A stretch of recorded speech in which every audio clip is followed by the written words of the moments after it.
Death in Paradise: Why Every Detective Keeps Leaving the Island. Here's a strange fact about the most comforting show on British television. Nobody who plays the lead detective ever gets to stay. 5 different men have worn that badge on the fictional island of St. Marie, and every single one of them, eventually, has packed a suitcase and gone home. That should have killed the show years ago. Instead, it somehow became the reason the show refuses to die. So, what is it about this one particular patch of fictional Caribbean coastline that keeps chewing through its own leading men? Stick around, because the answer says less about scheduling conflicts and a lot more about what paradise actually does to a person. On the surface, Death in Paradise sells the easiest fantasy on television. Turquoise water, white sand, a police station with a ceiling fan instead of air conditioning, and a murder every week that gets solved the old-fashioned way, with a room full of suspects and a detective who explains, step by step, exactly who did it and why. It is cozy, predictable, and endlessly repeatable, which is usually the exact formula that makes a show protect its lead actor at all costs. Think about it. Sherlock Holmes doesn't get replaced halfway through a series. Neither does Columbo, or Morse, or Vera. Once a mystery show finds the right face for its detective, it typically holds on with both hands. Death in Paradise did the opposite from the very beginning, and somehow that decision turned into its greatest strength. To understand why, you have to look at what the island actually does to each man who arrives there. Every detective who has landed on St. Marie has shown up carrying some kind of flaw, wound, or defense mechanism, and the island, in its own quiet way, spends every season picking at it. It's not just a backdrop for murders. It functions almost like a character in its own right, one that refuses to let anybody hide from themselves for very long. Once a detective finally faces whatever he came there avoiding, something shifts. He stops being the fish out of water. And the moment that happens, the show has nowhere left to take him except out the door. The first detective to sit behind that desk was Richard Poole, played by Ben Miller, and he was, by design, completely miserable to be there. He showed up from London in a full-wool suit, sweating through every scene, treating the heat, the sand, the food, and the general informality of island life as a series of personal insults. Even the ocean seemed to annoy him, mostly because it refused to behave like the Thames. And yet, underneath all that stiffness, Richard had one of the sharpest minds the show ever put in front of a camera. He could walk into total chaos and see the one detail everybody else had missed.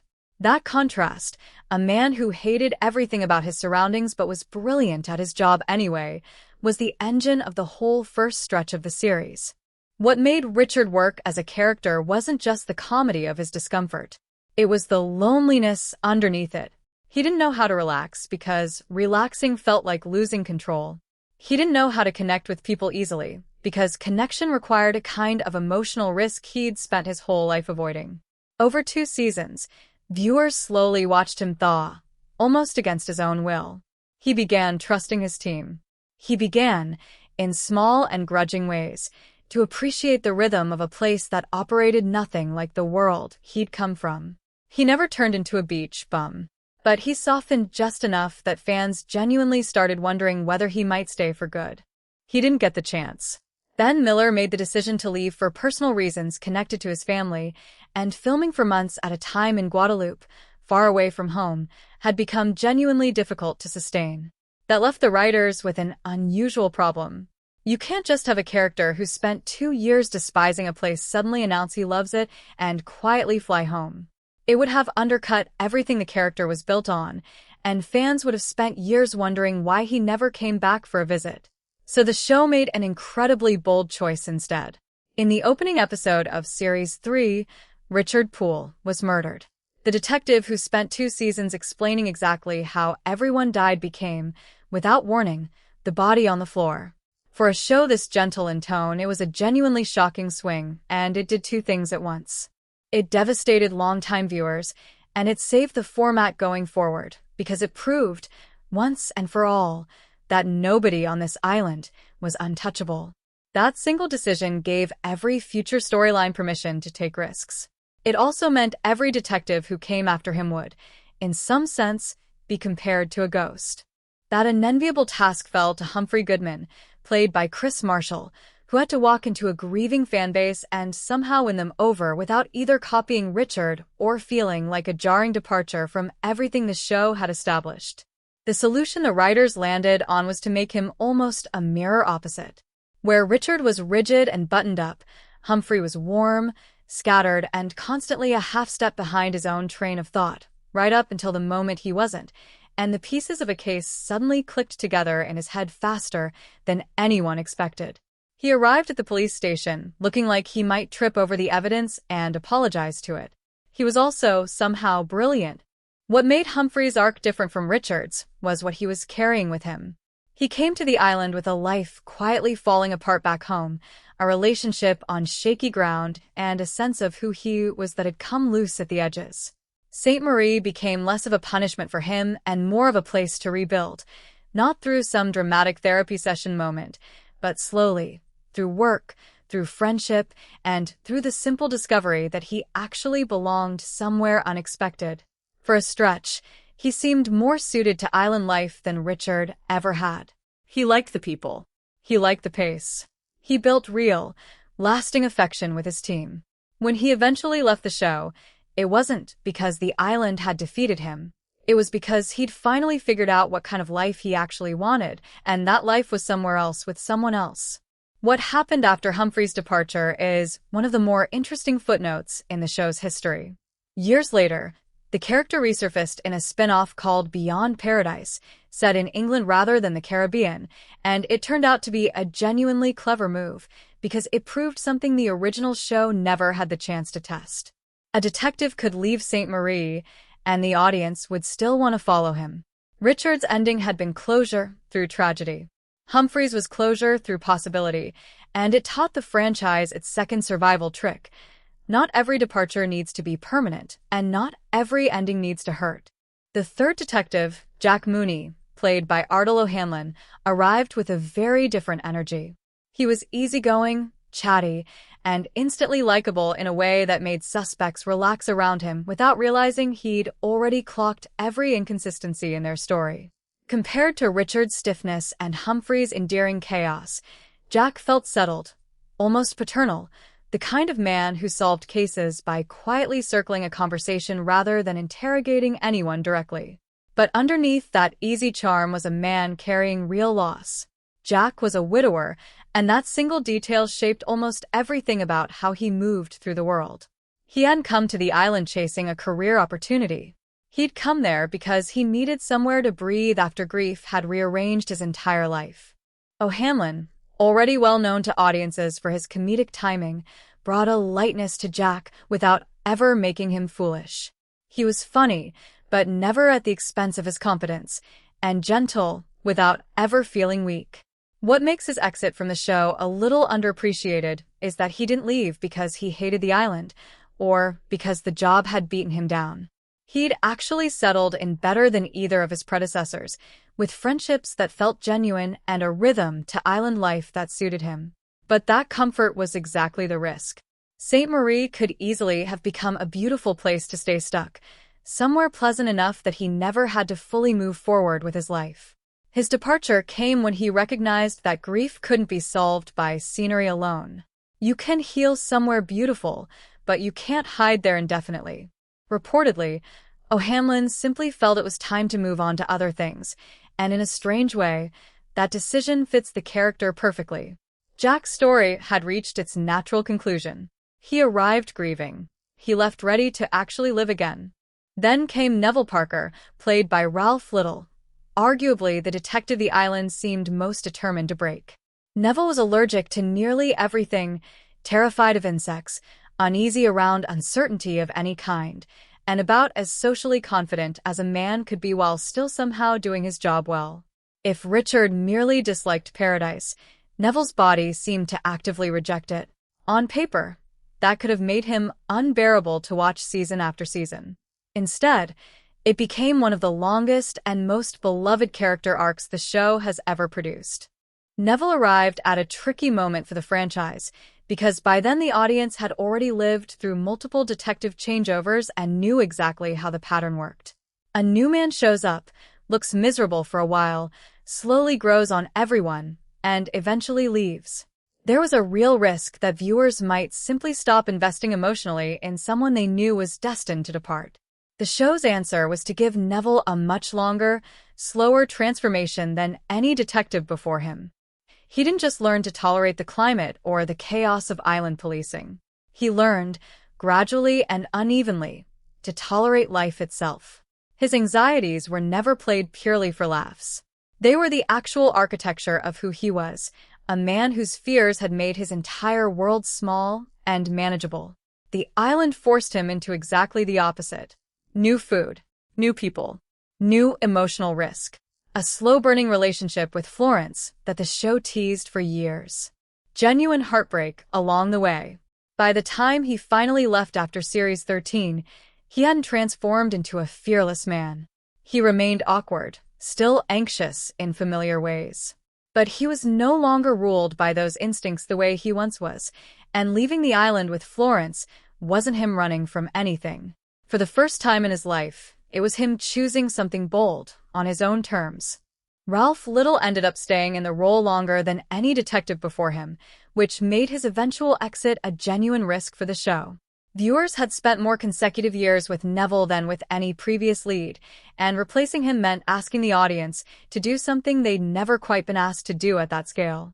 But by that point, the show had trained its viewers well. Replacement wasn't a disruption anymore. It had become tradition. Which brings us to the newest chapter. Don Cheadle stepped into the role at the end of 2024, playing Detective Inspector Mervyn Wilson, and his arrival came with a challenge none of the previous 4 actors had to face in quite the same way. By the 5th lead detective, audiences aren't shocked anymore. They expect the changeover. The real question becomes whether a new detective can feel necessary rather than automatic, and that's a much harder trick to pull off once viewers can see the machinery working underneath the story. Where Richard was rigid, Humphrey chaotic, Jack warm, and Neville anxious, Mervyn arrives with something closer to guardedness. He's sharper-edged, less immediately charmed by the island, carrying himself less like a man on an unplanned holiday and more like someone bringing real personal weight into a place that has a habit of forcing openness on people who'd rather avoid it. He's not merely solving murders. Like every detective before him, he's quietly being investigated by the island itself, and the open question hanging over his early episodes is simple. What exactly is he protecting, and how long can St. Marie let him get away with not talking about it? So, why does this keep happening? Part of the answer is refreshingly practical. Filming in Guadeloupe for months at a stretch, away from family and home, is a genuinely demanding commitment, no matter how beautiful the surroundings look on screen. Several of the actors have cited exactly that kind of separation as a major factor in choosing to move on, whether that meant young children back home, a desire to pursue other projects, or simply a sense that it was time for a new chapter. Paradise, it turns out, is a lot easier to enjoy for an hour on a Friday night than it is to live inside for months on end. But the deeper answer is about storytelling itself. The whole format depends on discomfort. A detective who doesn't quite fit is what generates the comedy, the tension, and the emotional stakes that make each mystery feel like more than just a puzzle to solve. Every new lead arrives with some kind of wound the island is built to expose, whether that's rigidity, grief, fear, or emotional armor. Once that wound has been fully addressed and the character has genuinely settled in, the premise starts to lose its tension. The show is then left with an uncomfortable choice. Stop developing the character entirely, which makes for flat storytelling, or let him become someone who no longer feels like an outsider, which quietly breaks the format that built the show in the first place. Leaving becomes, in a strange way, the only way to protect the character from going stale. That's really the secret nobody talks about enough. The detective was never actually the main character. St. Marie is. The island is the constant that viewers return to week after week. The police station, the beachside bar, the familiar rhythm of a small community where everybody seems to know everybody else's business. The detective is always the visitor passing through. That's precisely why the show can survive a cast change that would sink almost any other detective drama.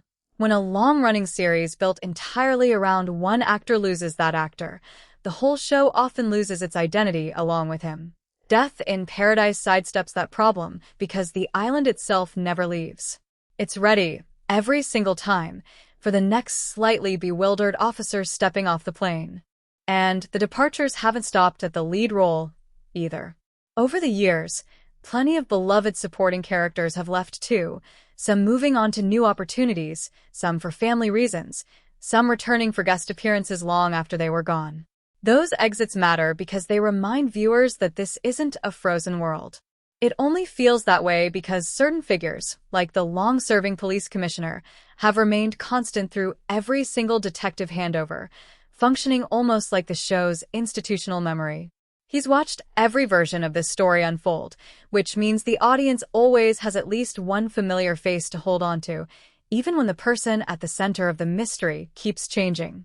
What's genuinely remarkable is how these repeated departures eventually built something bigger than a single show. When Humphrey Goodman left the island, the character didn't just disappear from television. Years later, he resurfaced in an entirely different setting, proving the emotional formula could travel well beyond one Caribbean backdrop. That successful spin-off, along with further expansions of the same basic idea, suggests the departures were never really a weakness the show had to manage.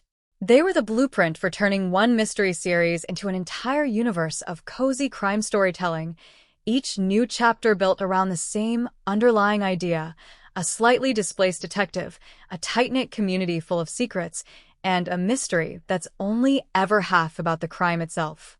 So here's where it all lands.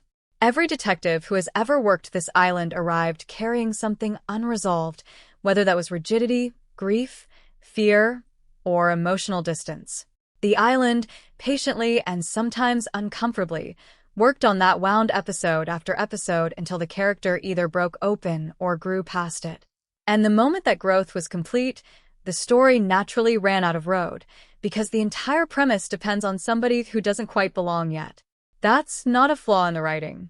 It's the quiet engine that has kept the show running for well over a decade. Viewers get to visit Paradise for an hour and go home unchanged. The detectives never get that luxury. For them, Paradise means work, grief, loneliness, unexpected connection, and eventually, the kind of self-discovery that makes staying impossible. If you enjoyed taking this closer look at the island that keeps reinventing itself one detective at a time, let us know in the comments which departure hit you the hardest, whether it was Richard, Humphrey, Jack, Neville, or the story still being written for Mervyn right now. And if you'd like more breakdowns like this one, consider subscribing for what's coming next.